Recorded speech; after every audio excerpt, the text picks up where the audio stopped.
I wish that I could have knocked him out at the start. Jake has spirit. He has some heart. He tried his best, and I take my hat off to him because, number one, a lot of fighters haven't got in the ring with me, and Jake did. And secondly, even when he got knocked down, he kept on trying to get up. I'm retiring from boxing. I'm getting hit in the face every single day. Anthony Joshua did not mock or disrespect Jake Paul after his shocking announcement.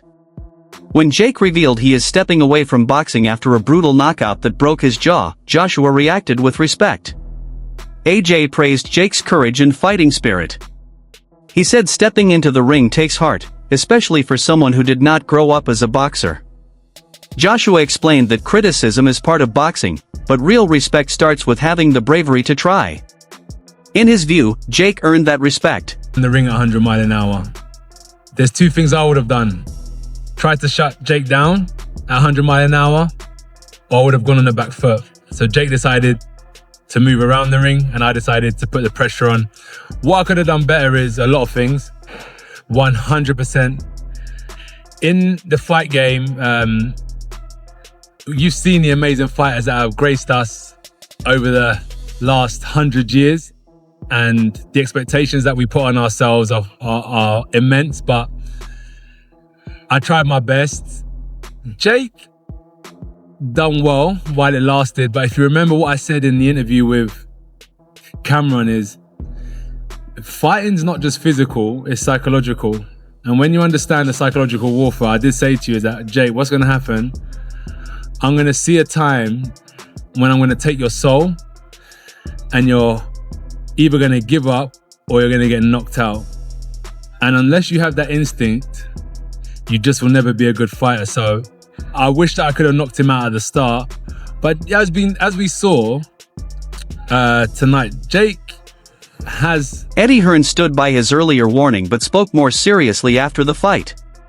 He said the results sadly proved his point. Hearn explained that a broken jaw is not just painful, it is hard to recover from both mentally and physically. He added that time away from sparring, fear of getting hurt again, and losing rhythm can change a fighter's career. While Hearn respected Jake's toughness, he said moments like this often make fighters question if the risk is worth it. Because when this fight was first announced, you had said something to the effect of this would end Jake Paul's career. After what you saw tonight, do you think that Jake should continue to box, or what do you think the future holds for him? Yeah, no, I really take my hat off. I mean, we have to see if it is a broken jaw. Those injuries are very difficult to come back from. But as AJ said, like that last shot would have knocked out a lot of heavyweights. And I know he went down heavy, but you know, he was conscious on the floor.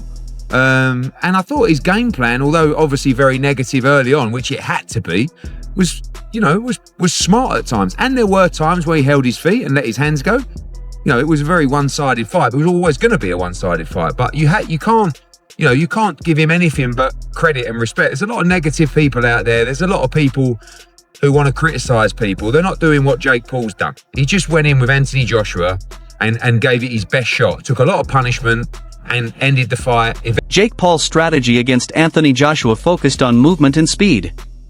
Before the fight, Jake said he wanted to avoid Joshua's power. His plan was to keep moving, circle the ring, and make Joshua chase him. Jake hoped this would frustrate Joshua and help him survive all 8 rounds. The goal was simple: avoid big punches, stay mobile, and do not trade shots with a bigger and more experienced fighter. Oh, the game plan from both guys from round 1. Jake was very mobile. I mean, he had the happy feet going. He was circling around the outside of the ring. He was not looking to engage in elongated combinations. He was not looking to stand in the center of the ring with AJ, and people are going to say Jake ran from AJ, and you're right. Because guess why? He absolutely had to. Again, we talked about this in the build-up to the fight. He had to be mobile. He had to be on his bike. So yes, you're justified in saying Jake ran from him because he had to. He had to. And anybody that convinced themselves that Jake was going to walk to the center of the ring, stand in the phone booth with AJ, and trade punches until someone laid flat, you were lying to yourself, or you convinced yourself of something you saw in the promo. This was always going to be the way the fight went. I wasn't surprised at all that this is the way that Jake started and pretty much fought the entire time. I was a bit surprised that AJ didn't assert himself earlier. Now, again, it is very hard to hurt someone that doesn't want to engage in a continuous fight. Round 1, very much a feeling out process for AJ. Didn't really look like he did much, but Jake didn't either. There was one right hand that AJ landed in the first round that shook Jake up. That's the danger that was coming for Jake the entirety of the fight. The second and third rounds were pretty much the same, a bit of a mixed bag in terms of Jake tried to get on his jab more. He did land some jabs that snapped the head back of AJ and landed some right hands, but this was all calculated risk for AJ as well, because he knew as long as he turned that faucet on and let the water run and let it fill up the sink and never turned the faucet off, that eventually he would drown Jake, right? So every round it was pressure, front foot, front foot, front foot, and AJ strategically breaking down Jake's gas tank. I will say I'm pretty let down by the fact that AJ didn't cut the ring. I was shocked that he didn't go to the body more. I was shocked that he didn't set up his punches more, didn't get his head off the center line more. It was not a great performance from AJ, but at the same time, AJ had just come off a loss. AJ had just come off surgery. I'm not making excuses, but it wasn't. Nikisa Badarian defended Jake Paul after the fight. He said the final result did not erase what Jake did in the ring. According to Nikisa, Jake followed the game plan exactly as they practiced in training. He explained that boxing is unforgiving and one clean punch can change everything. From a tactical point of view, Nikisa believes Jake showed discipline, preparation, and real improvement. Moral victory because he expected to win. I do think he showed who he is as a fighter. I think he deployed the strategy that he was very clear about going into, that he was going to look to make AJ miss, and AJ missed a number of times. And ultimately, I think the weight of AJ caught up to Jake Paul.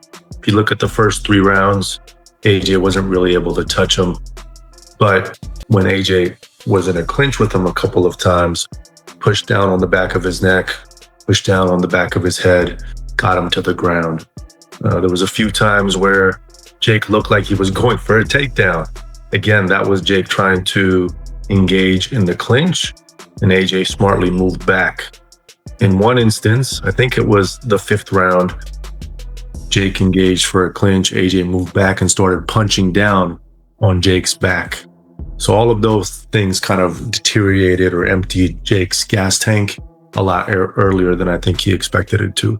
But overall, I thought he deployed his game plan well for the first 5 rounds and actually had some success.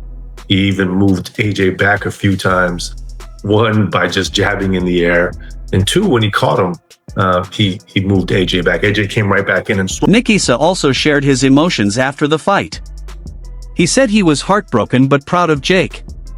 He believes people are now starting to respect Jake for his effort and courage. Nikisa said Jake gave his best performance under extreme pressure against one of the most elite heavyweights in boxing history. Many fans felt sadness after the loss but still respected Jake's bravery and commitment. I'm just happy he's safe. I've always been proud of him. I speak constantly from the rooftops to mountaintops, from my car when I'm moving in the street. Respect Jake Paul. That was the #1 trending thing on Twitter about an hour ago. Respect to Jake Paul. So I'm just thrilled. With how it went tonight, obviously you guys came in here and you actually did, like, deluded or not what people will say, people believed that Jake Paul could do something crazy tonight. Did you truly believe from the beginning that he might pull it off? So he 100% believed unequivocally that he was going to win. And I talked about that with him, afterwards when he was getting showered up. He knew it was high risk, high reward. He had to land something big, but he felt like he could.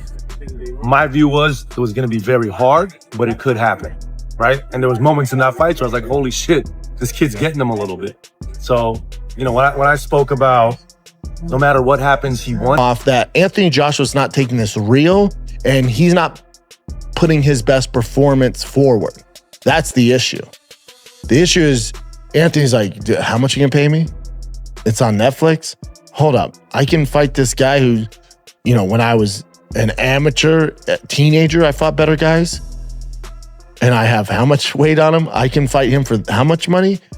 Dude, I'll beat him in my sleep. Correct. And you should. And it's such a disservice to the sport of boxing and to the actual fans of boxing if Anthony Joshua doesn't go out there and absolutely dominate Jake Paul. If it goes to decision, if it goes past 6 rounds, Houston, we have a problem. Boxing, we have a problem. And now, people are going, where was this energy with Gervonta Davis? Different. You're talking about a very, very small guy. I've worked with Gervonta. He's fucking tiny. And size can overshadow a lot of that stuff. I still think Gervonta should still win that fight, and the body shots, if he's taking it seriously, that should have got the job done. But obviously he has his legal issues and that went out the window. But when you're talking about an actual world-class heavyweight who went toe-to-toe with Klitschko, with fucking all these bad boys, if Anthony Joshua takes this serious, as he should, this shouldn't even be a competition. And it's brilliant because for Jake, okay, cool, man. Got knocked out by one of the best to ever do it, or got finished by one of the best to do it. At least I got in there. And I'm not even a heavyweight. I'm a cruiserweight at best.